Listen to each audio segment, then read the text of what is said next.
Les recuerdo que la formación de aquí en adelante es a modo de preparación para la gran asamblea general de la fraternidad, como para irnos disponiendo, conociendo los temas que vamos a tratar. Primero, ¿qué es ecumenismo? El ecumenismo es un movimiento al interior de la Iglesia. Cuando digo Iglesia no hablo de la institución romana, hablo de la Iglesia de Cristo, todos los bautizados. Entonces, es un movimiento dentro de la Iglesia que busca la unidad de todos los cristianos. Por lo tanto, un diálogo con un judío no entra en el ecumenismo, sino que sería diálogo interreligioso. Entonces diferenciamos. El ecumenismo es el diálogo que busca la unidad entre todos los cristianos. El diálogo interreligioso es el acercamiento a las religiones no cristianas, no con fines de unir, sino con el fin de generar diálogos y procesos que lleven al reconocimiento, al respeto y a la paz. Históricamente es muy importante recordar que el ecumenismo nace en el seno del protestantismo. Teólogos, líderes religiosos, anglicanos, evangélicos de diversas iglesias quisieron acercarse a las demás iglesias protestantes que tenían diferencias doctrinales para unirlas en esos sentidos de doctrina. Otros buscaron acercarse a través de la práctica y no tanto de la teoría. Y luego en la Iglesia Católica también se ve la necesidad de un diálogo que fomente la unidad con los hermanos que se separaron de la Iglesia. Así entonces tenemos recuerdos muy importantes de ecumenismo, como el encuentro entre el Papa Pablo VI y el Patriarca de Constantinopla, Atenágoras, la promoción del ecumenismo por parte del Concilio Vaticano II, y nacen también muchos movimientos, revistas, grupos que buscan fomentar la unidad de los cristianos. El más importante y representativo en este momento es el Consejo Mundial de Iglesias, que reúne a un total de 350 iglesias cristianas de todo el mundo.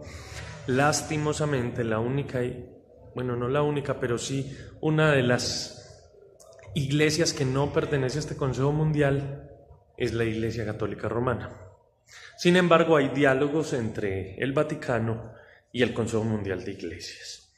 El Papa Francisco fue el primer papa en visitar la sede en Ginebra de este consejo y ha sido visto como un paso agigantado en torno al ecumenismo, porque una iglesia que no tiene parte en el Consejo Mundial de Iglesias y su representante máximo va a visitarla, tiene que tomarse como un gesto importante. Es importante tener en cuenta que la búsqueda de esa unidad no es solo de la Iglesia Católica y que tampoco es que la Iglesia Católica busque que los otros vengan al seno de la Iglesia de Roma. No es uniformidad, sino que es una unidad en la diversidad.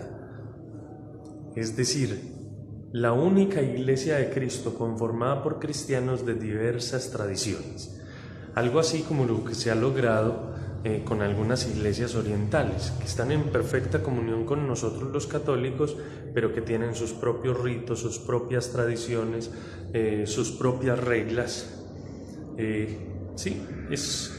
Hay una unidad simbólica y real, pero no de autoridad o una cosa como a la que nosotros estamos acostumbrados. Es una unidad en la diversidad. Lo que les he dicho yo, una sola iglesia o un solo pueblo, dice el Papa Francisco, con muchos rostros. Hay dos heridas muy profundas en la Iglesia de Cristo. El cisma de 1054 entre la Iglesia de Oriente y la de Occidente y la Reforma Protestante en el siglo XVI. Ambos casos están cargados de un tema muy controversial que es la excomunión. La Iglesia de Roma excomulga al Patriarca de Constantinopla y también excomulga a Martín Lutero, el máximo representante del protestantismo. el Concilio Vaticano II, que impulsa de una manera increíble el ecumenismo, empieza a ventearse por una propuesta que llega: quitar la excomunión que se lanzó contra Constantinopla y contra Lutero como un signo de deseo ecuménico. El levantamiento de la excomunión a Lutero y a Cerulario, que era el patriarca de Constantinopla con el que se gestó el gran cisma, fue propuesto por un líder protestante y argumentó ciertas cosas.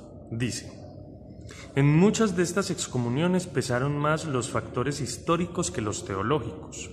Es, por ejemplo, normal que la Iglesia Católica excomulgase solo a Lutero entre los reformadores y no a otros como a Calvino y a Zwinglio, cuyas teorías se apartaban mucho más que las de Lutero de la doctrina de la Iglesia. Un punto bien interesante. Segundo, las bulas de excomunión son medidas de tipo disciplinar impuestas por la potestad de jurisdicción de la Iglesia. El levantamiento de excomuniones solo implicaría un gesto de benevolencia que no tocaría el contenido de las opiniones sostenidas por los excomulgados. Esta propuesta empieza a tener mella y en el mismo concilio se gesta el primer gran paso. Después de mucha oración y de mucha efusión del Espíritu Santo, Roma y Constantinopla levantan la excomunión que habían lanzado mutuamente en 1054 y que originó el gran cisma. Así se da un paso increíble en el paso del diálogo ecuménico. Se levanta la excomunión que Roma tenía hacia Constantinopla y viceversa. Lutero todavía no tiene la oportunidad. Pero es importante recordar también los motivos de la excomunión de ambas iglesias, que es escandaloso, es ridículo. Dice: Cerulario, el patriarca de Constantinopla para la época, dice que los errores latinos son: consagran pan sin levadura, se afeitan los rostros, sus monjes comen carnes impuras sus fieles, han mitigado el ayuno cuaresmal, imponen como obligatorio el celibato a sus sacerdotes, permiten que se casen 2 hermanos con 2 hermanas, sus obispos llevan un anillo y participan en la guerra, bautizan con una sola inmersión, dan sal a los bautizados, no aceptan entre los santos a Gregorio el teólogo, y único problema de cierto interés, pero también el más nominal que real, han introducido el filioque en el credo. El filioque es esa parte que dice que el Espíritu Santo procede del Padre y del Hijo, et filioque.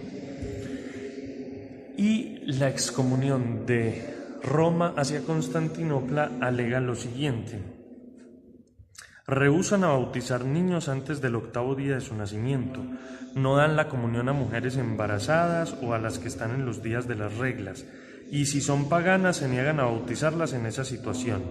Niegan la comunión a quienes, siguiendo la costumbre latina, se acercan a recibir la Eucaristía con el rostro afeitado o el pelo corto. Permiten el matrimonio de los ministros del altar, declaran que el pan fermentado tiene alma, reciben en sus casas a los eunucos e incluso les ordenan clérigos. Cosas irrelevantes, y por eso se generó una gran división en la Iglesia. Pero el Concilio Ecuménico Vaticano II logra un paso muy grande hacia la restauración, en el camino del diálogo, a través del levantamiento de la excomunión a Constantinopla. Y finalmente le llegó el momento a Martín Lutero. Juan Pablo II en 1999 firma el decreto en el que se levanta la excomunión a Martín Lutero y, por si fuera poco, los luteranos firman un documento con la Iglesia Católica en la que aceptan la enseñanza católica sobre la justificación, en la que afirman que una fe sin obras es una fe muerta. La justificación no se alcanza solo por la fe, sino que se necesitan las obras.